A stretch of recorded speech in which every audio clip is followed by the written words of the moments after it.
Well, we've got a decent one in the net, and it was a bit of a chaotic 5 or 10 minutes just because there's my setup there, and just heard this rod buzzing off, no alarm on. Don't know what's happened there. I've not actually had a look yet, but realised there was a fish on the end and got out to it, which was probably a good 200 metres out towards the back of there. You can see all those snags in the distance. It was about 200 metres out, and this thing rolled on the surface, and then it decided it was going to chug around my other alarm, so around my other rod I should say. So having seen the fish, which is probably, looking at it, certainly upper 50, close to 60, chugging around just below the surface and then picking up my other line and my other bottle, the old legs turned to a bit of a jelly, thinking I was going to lose it, but thankfully we got him in.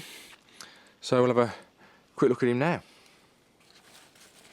Well, second fish of the trip then, and not a monster by rainbow standards, but a very, very welcome fish, and it's a 61-pound mirror, so I'm very, very happy with that. It's a lovely scaly fish as well. Good old tussle out in the boat. Just shift that out of the way for a count. Good old tussle out in the boat. Got it wrapped round me with the rod, but very happy with it. I think when you come to rainbow, you come here to get a 50, and you sort of hope that you're going to get a 60, and obviously you dream about anything bigger than that. And I had visions in my mind of catching a 60-pounder. It's fishing well. Steve, who's behind the camera, had 360s last week, so obviously there's a lot to live up to.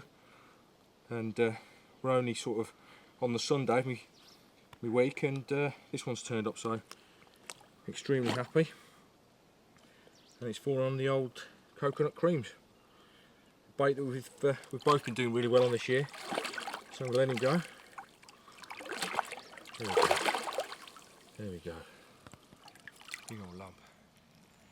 Well, if ever there's a swim that needs 20 rods in it, it's got to be this one. This is the Island swim at Rainbow, and it's Tuesday, and we got here on Saturday, and so far I've had 4 fish up to 61, so it's going really well. It's a good start so far. I've roved the rods around a little bit, and at the moment I've got the right hand rod just on that bottle that's out there. Well, you can actually see 2 bottles, and they're my 2 right hand rods, and what you've got there is a series of bars that run from left to right, right to left. They're the main routeway of the lake according to the regulars on here, and you do get a lot of fish patrolling up and down there, and indeed yesterday there was quite a few showing in that sort of area, and I dropped one on it this morning and ended up with a nice 43 common, so very happy with that one. And then these 2 left hand rods, what I've got is right out the back there. These are around about 200 yards out, really, really long range rods. And that left hand rod, you probably can't see the marker. It's right in tight to that bank there. And what you've got is got a little channel around there that first day ended up with a 41 common on that, and then on the second day, on the Sunday, had a nice 61 mirror as well, so that's been a really good spot as well. Although I haven't caught anything off it for over 24 hours now. And then the right hand rod of the 2 left hand rods, that's right up the back there. That's a spot that's known as the back of 19, back of peg 19, and a nice little 9-foot area that's really just amongst a series of islands, nice and clean, hardly any woodwork out there. And I've had one and lost one on that one, so it's been okay so far.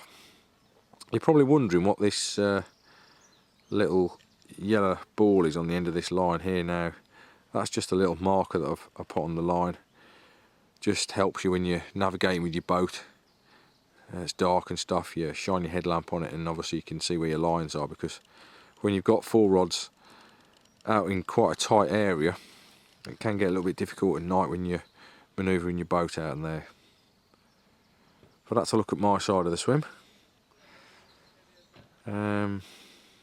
What you got around there, that's peg 19.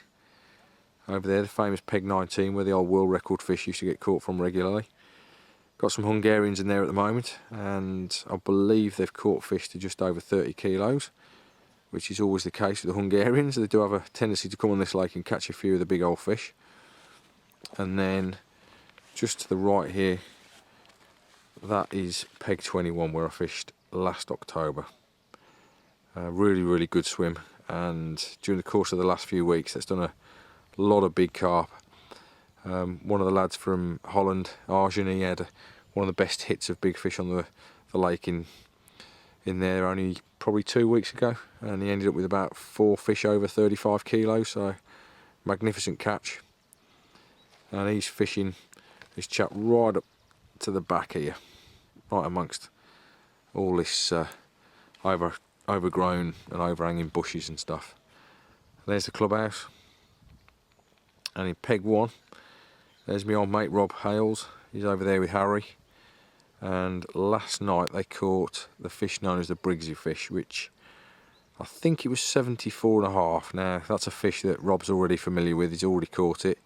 He was the first guy to catch it over 90 pounds a few years back, so obviously nice to catch it again. I'd love to see that fish in my own net. To be fair, if there's one fish in the lake that I'd most like to catch, it's that one, because it's one of the most historic fish from the water. Used to be the world record fish, and obviously that's a piece of history, that is, so it'd be nice to catch that one. And just to the left here, this is where Steve and Joan are. That's their setup, nice and cosy, and Steve's got his rods out to all these little channels and little islands out here, and he's doing all right so far. He's had 3 fish up to 46, so it's going okay. It's only Tuesday, so we're very confident that something better is going to happen during the course of the week. It is really early days for Rainbow, so to have had 7 fish between us this quickly into the session is a good start.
Well, just getting some seed ready then. Obviously I'm using boilies this week, but I've got a base feed as well, and the base feed is this red band. Obviously it's a well-known carp bait. It's one of the main feeds that you can get from the likes of Hayth etc. And obviously in there you've got all sorts of goodies. There's some tares, there's some hemp, there's some groats, there's some Niger seed. Now instead of just putting it straight out, what I like to do is I like to prepare it, and all I do is just get some boiling water. Just doing that now, and then when it's on the boil, just pour it straight into the seed, which then soaks up the water and makes itself a lot more softer and a lot more attractive to the fish. I've used it all over the world, caught loads of fish on it, and the lads at Rainbow do extremely well on it out here, and obviously over the top of that you just put your boilies, so that's what I've been using, and that's what I've been catching my fish on. Right, here we got a nice 47-pound common. Big old lump of a fish. Only fish from last night. It's my second biggest one of this trip so far, so on the old coconut creams again.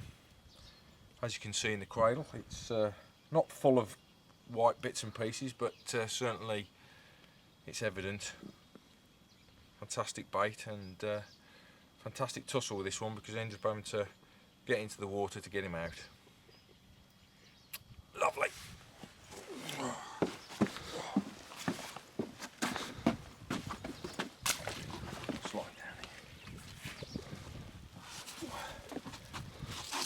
Look at all that coconut cream there. It's just loads of it. Absolutely loads of it. Right. Come on, old boy. I'll remember you for a while, let's put it that way.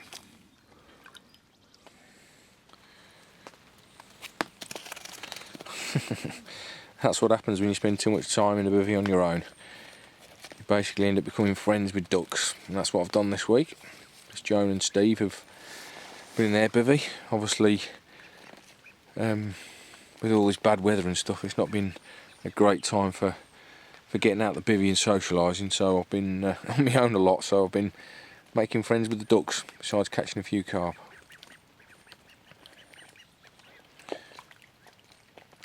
Really grim day today anyway. Just the 2 fish to us. Steve's just had a 46 common, and I had a 47 common as well earlier on in the day. But it's been a bit of a grim day. Sticking themselves in the bivvy on lockdown. But big fish Thursday tomorrow, so you never know.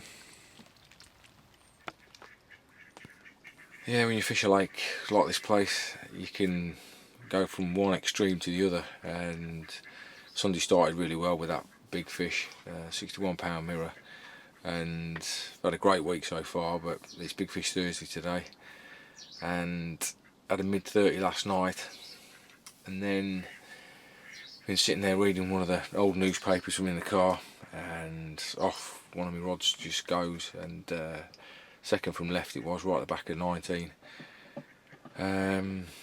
Got above the fish, which is a good old distance out, probably 180 yards out, something like that, and bottle's almost in the same place as where it was when it picked up the bait, which indicates to me that it's going to be a better fish, because normally you get these little ones and they sort of dart off, you know, they sort of blast through the snags and blast into sort of areas that you can't get them back from, but the big ones generally tend to plod around a little bit.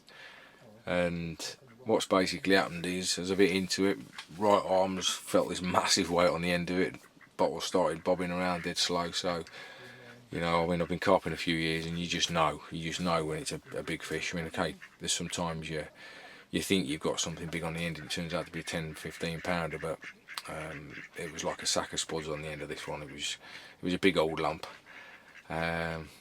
Knew straight away it was a decent fish, and probably in hindsight gave it a little bit too much stick, trying to keep it out of some of the snags at the back. I mean, it wasn't in the snags, but I was just trying to keep it away from there, so leant into it a little bit, and then saw this big old mirror break the surface, big pale fish. Don't know how big it was, but my PV 67.5, and I would have said it was probably very close to that sort of size. And you know, obviously then you're sitting there thinking, oh my god, I've got a right lump on the end here, and you've seen it as well.